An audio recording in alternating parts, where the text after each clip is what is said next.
In a rebuild shop outside Nagoya, a technician pulls the head off a 1994 Toyota Inline 6 with 420,000 kilometers on the clock and sets it on the bench next to a 2019 engine with barely 60,000. The older block looks freshly honed. The newer one is dark with carbon and stained along the valve seats. This isn't a one-off. It's a pattern mechanics across Japan have been quietly cataloging for years. And once you understand why it keeps happening, you start to realize something counterintuitive. These engines aren't just old and tough. They're getting better as they age, in ways nobody designed on purpose, and almost nobody outside a workshop ever notices. To understand why, you have to start with how these engines were built in the first place. In the late 1980s and through the 1990s, Japanese manufacturers had money, confidence, and something rarer than either: patience. Toyota, Nissan, and Honda were competing not just on horsepower, but on the idea that a Japanese car would simply refuse to break. Engineers were told to overbuild rather than optimize. Cast iron blocks where aluminum would have been cheaper and lighter, forged crankshafts and engines that would spend their lives idling in traffic, oil coolers standard on cars that would never see conditions demanding one. None of it was necessary for the horsepower figures on the spec sheet. All of it was necessary for an engine that had to survive decades of ordinary abuse without complaint. That philosophy created engines with enormous mechanical margin, more strength and tolerance than daily driving would ever call on.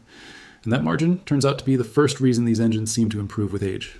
Modern engines are engineered close to their limits from the day they leave the factory, chasing fuel economy and emissions targets that require every component to do exactly its job and nothing more.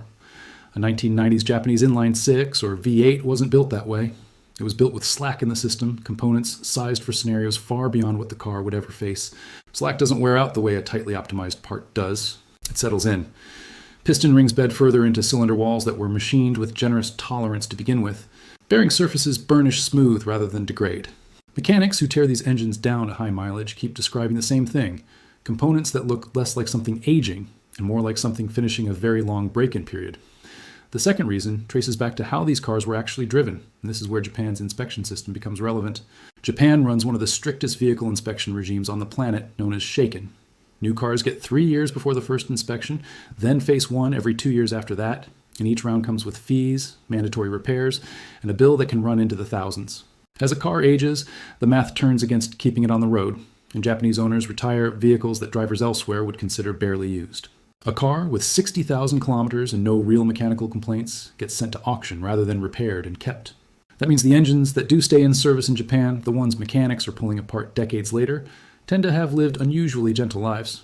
Regular short trips, disciplined maintenance schedules, dealership service records that read like medical charts. An engine driven this way doesn't accumulate stress the way a neglected one does. It accumulates mileage without accumulating damage, and at high mileage that shows up as an engine that looks like it has covered half the distance it actually has.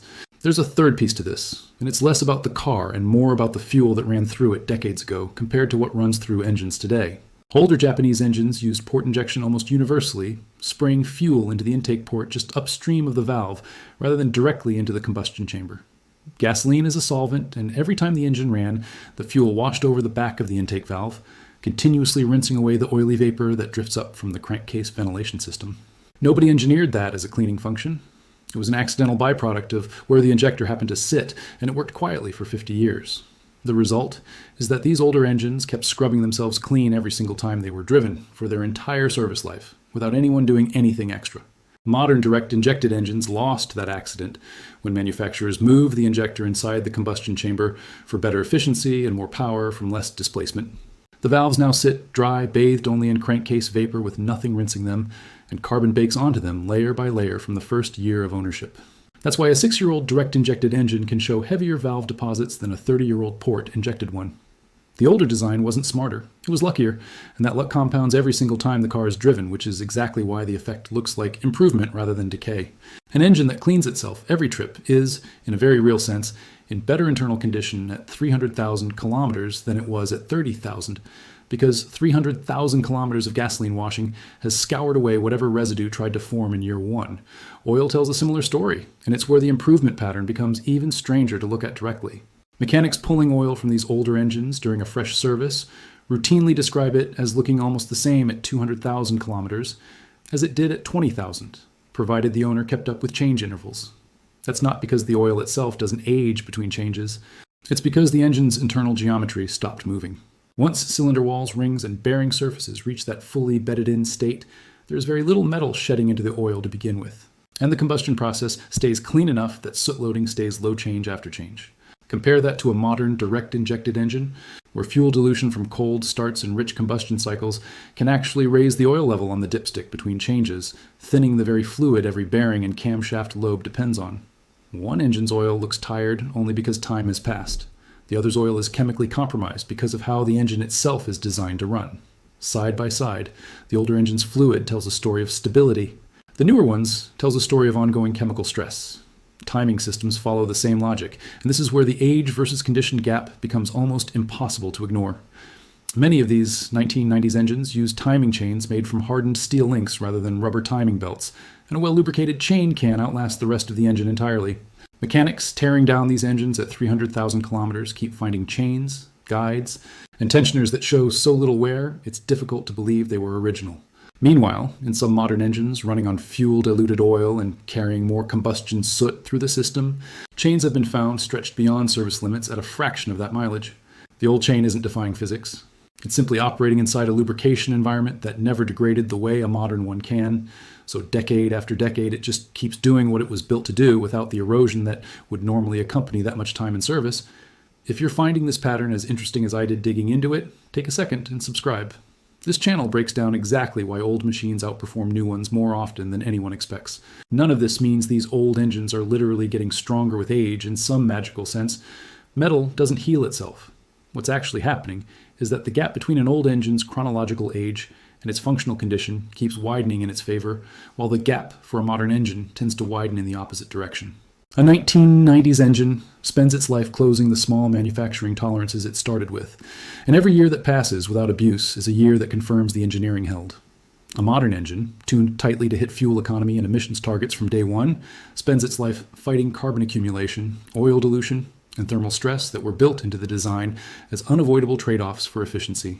Time is kind to the first kind of engine and unkind to the second, and mechanics who work on both every week are the ones who see that contrast most clearly, because they're the only people who regularly open both up and compare what 3 decades actually did to each. There's also a selection effect that makes the old engines look even better than they might otherwise, and it's worth being honest about it rather than pretending every 1990s engine was a masterpiece. The ones still running today, still being pulled apart on Japanese workbenches or shipped overseas for engine swaps, are survivors. The engines with hidden manufacturing flaws or design weaknesses from that era mostly failed decades ago and were scrapped long before anyone today would think to compare them to a modern unit. What's left in circulation now is a filtered population, the ones robust enough to make it this far. And that filtering makes the average surviving 1990s engine look even more impressive than the average 1990s engine actually was when it was new. It's survivorship bias, but it's survivorship bias built on top of genuinely conservative engineering, which is why the effect is real, even if the magnitude gets exaggerated by which engines happen to still be around to inspect. The export trade adds one more layer to why this pattern keeps getting rediscovered, generation after generation. Japan's low-mileage retirees flow into one of the largest second-hand vehicle ecosystems on Earth, dismantled and shipped as complete engines to garages from Nairobi to Los Angeles. Mechanics overseas installing these engines report the same thing Japanese mechanics report domestically. Units that arrive looking barely used and then run for hundreds of thousands more kilometers without complaint. That global feedback loop is part of why the reputation keeps compounding. It's not just one shop's opinion. It's decades of independent observation from mechanics on different continents who have no reason to agree with each other except that they're all looking at the same physical evidence and reaching the same conclusion. What makes this worth paying attention to isn't nostalgia. It's that the pattern points to something engineers today already understand and are quietly trying to recover. Toyota's dual injection systems, which pair old-fashioned port injectors with modern direct injectors on the same engine, exist specifically to bring back that accidental valve washing effect that 1990s engines had by default. Manufacturers reformulating oil specifications to resist deposit formation and pre-ignition are chasing the same stability that older, simpler engines achieved almost by accident. The industry isn't ignoring what tear-down benches have found. It's slowly reverse engineering the conditions that made old engines age so gracefully and trying to build them back into designs that also have to hit emissions targets nobody in 1994 had to worry about. So the strange reason these Japanese engines seem to get better the older they are isn't really about the passage of time doing something mysterious to metal. It's that the engineering choices made 3 decades ago front-loaded almost all of the durability into the design itself, while later choices, made under real regulatory pressure, front-loaded efficiency instead, and pushed the durability trade-offs into the years after purchase. One engine was built to spend 30 years proving it was overbuilt. The other was built to hit a number on a spec sheet the day it left the factory and then manage the consequences afterward. Put them side by side on a bench decades later, and it isn't really a mystery why one looks like it's aging in reverse and the other looks like it's catching up all at once. It was never really about age at all. It was about what each engine was asked to be good at, and how much of that goodness was designed to show up on day one versus how much was designed to still be there 300,000 kilometers later.